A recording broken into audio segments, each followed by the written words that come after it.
Welcome to Planning for Your Long-Term Project, a presentation by me, Vanessa Weiss.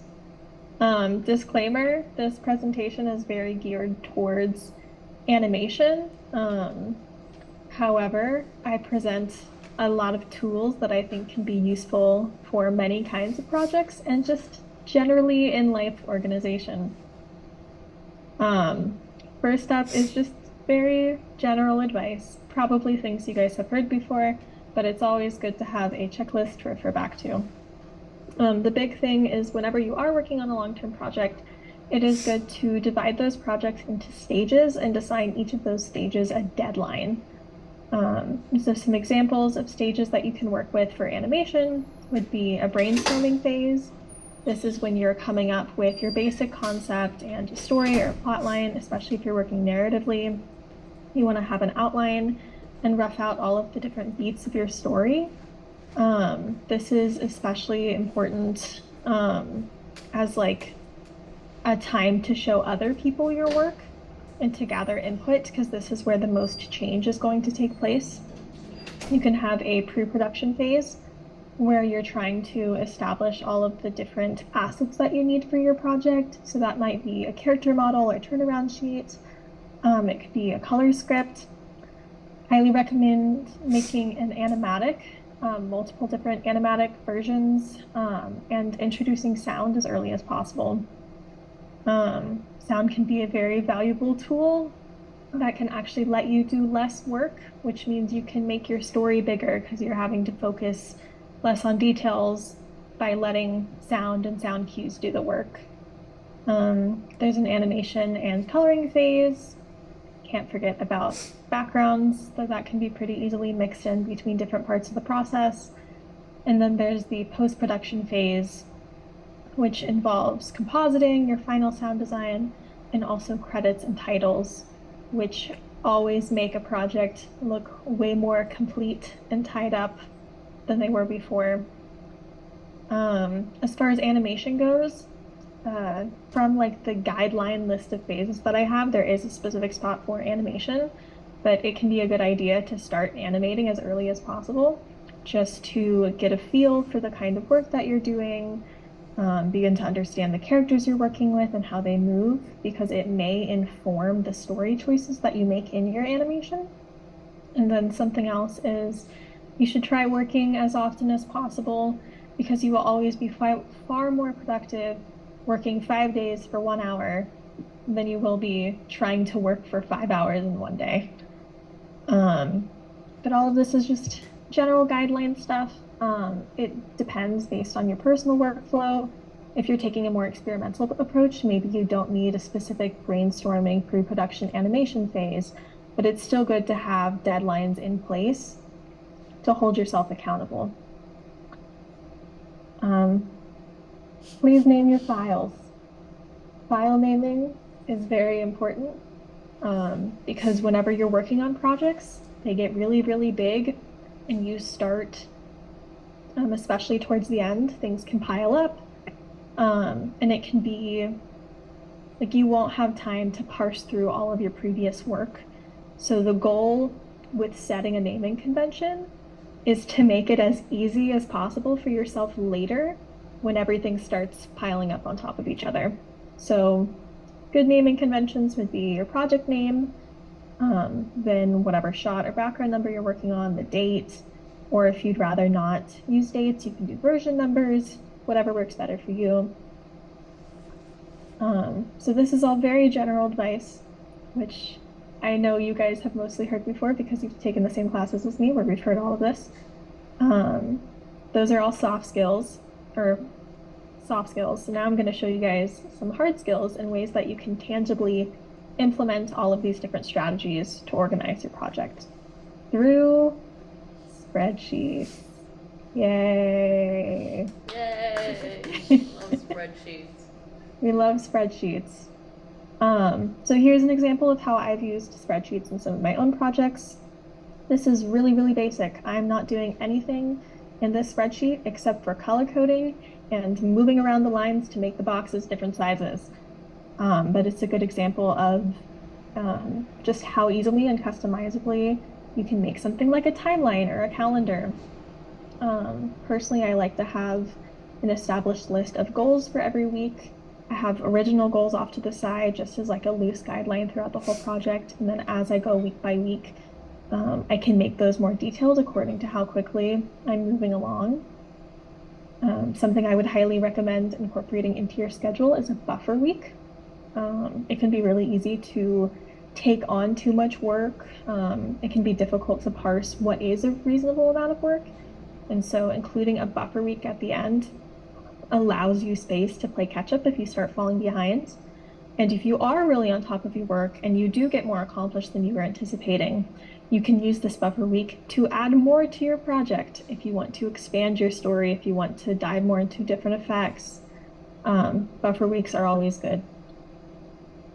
Here's some production tracking that I've done for myself.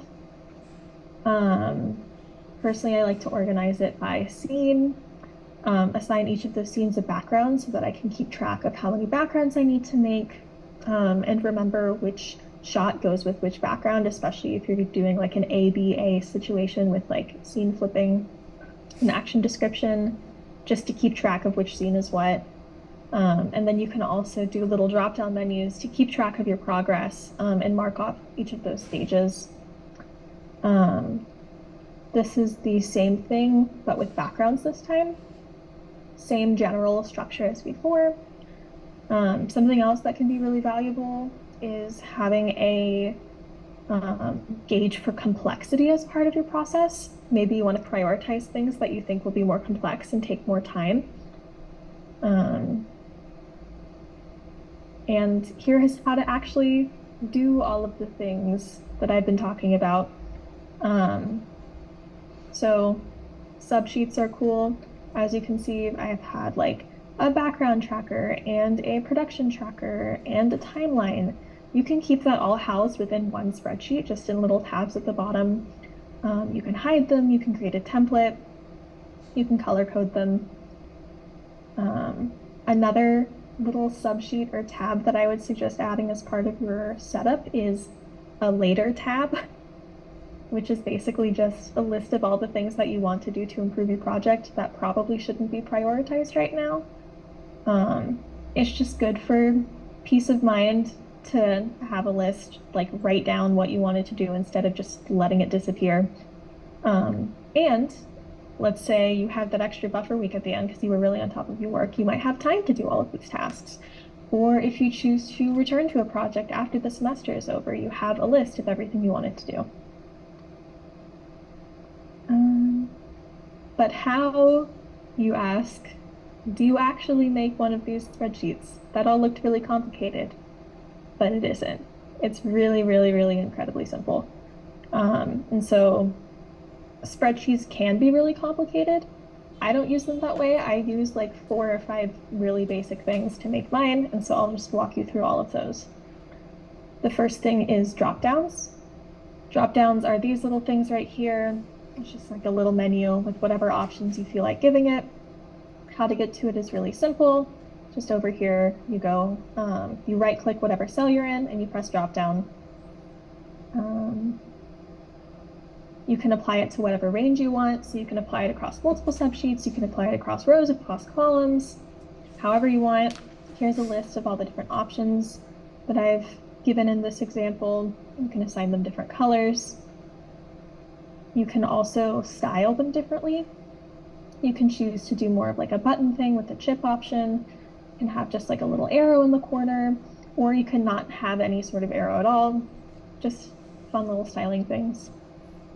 Then there's conditional formatting, which is basically just color coding.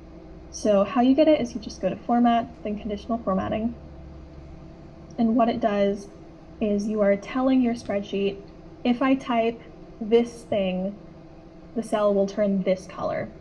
So in the example I have off to the side, I have checkboxes, and I'm saying, if the text is true, if the checkbox has been ticked, the cell turns this color. If it's false, then it stays this color. You can apply a number of different formats, so you can have this apply to specific words. If you want a specific word like if you're cutting something from your project, if you want the word cut to be red, you can assign it so that if a cell reads cut, then it turns red. You can use it with numbers. So let's say you want to create a tally of all your shots.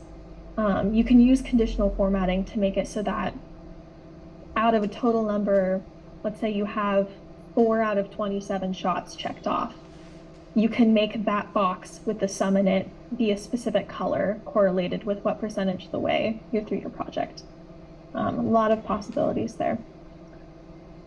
Sort of in line with conditional formatting, it's just a fun feature called alternating colors. You can just apply it to your whole spreadsheet and it automatically does every other color a certain way, which is just visually appealing and helps you distinguish through things in your project. The third thing is checkboxes. You just do insert checkbox. That's it. Then there's freezing. So if you notice in the little graphic, freezing is basically just making it so that whatever header, or you can have like a row off to the side or a column, will freeze in place so that when you're scrolling through the rest of your spreadsheet, you can always see that one part. And that is it. You can pretty much dive as deep into spreadsheets as you want to, but it's just like those 4 or 5 things that I found most useful for myself. I'm going to give everyone who's coming today or watches this recording a free template that they can use on their own stuff if they want to. Here's a QR code for the free template and also to this presentation if you ever want to refer back to any of the little strategies that I have written there. And that concludes my presentation. Thank you.